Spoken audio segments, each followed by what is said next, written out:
So thank you so much for joining us here at Indigo Moon. So what would you do for $1? A man goes into a community and he decides that he is going to rewrite a story.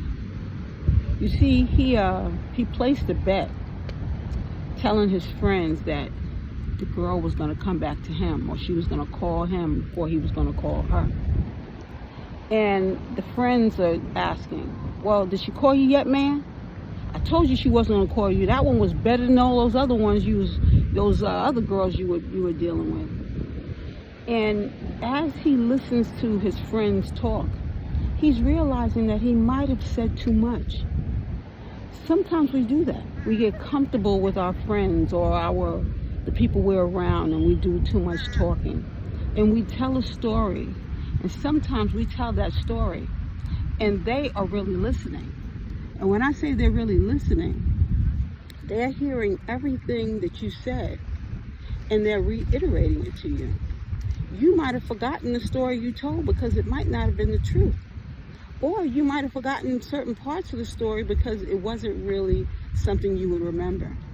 Either way, they remember it. And they remember being told in a different way. They remember you saying how this was the one, how she cooked so good, how she was so great at this and that and the other thing.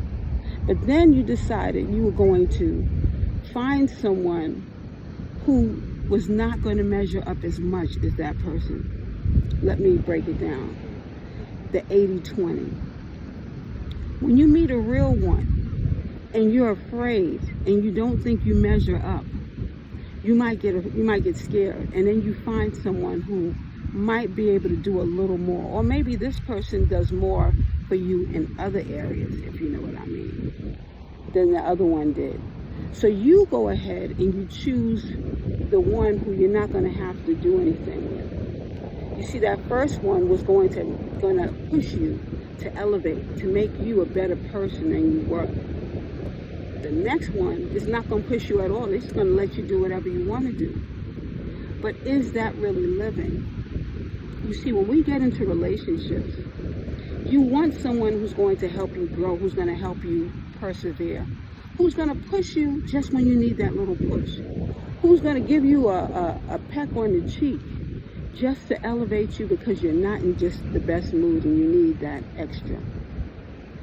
This is part of getting to know each other. Some people think you could just jump into certain things and everything's going to fall into place. Some things do take work. While there are couples who've met and they knew that was their person, instantaneously, they still had to do certain work. Because sometimes life can become even boring in a relationship when you're doing the same thing all the time. There's certain changes, certain elevations, certain adventures that you go on. And this is to make a better, or should I say an improvement, in not only your life, but in their life. It's like when you go around friends who you've been friends with for so long, and this time when you go around them, you realize that both of you have changed. You're not the same, and this person is doing certain things that are reminding you of the past. This shows you that now that you guys, maybe God has placed you guys together for this short period of time to close the chapter.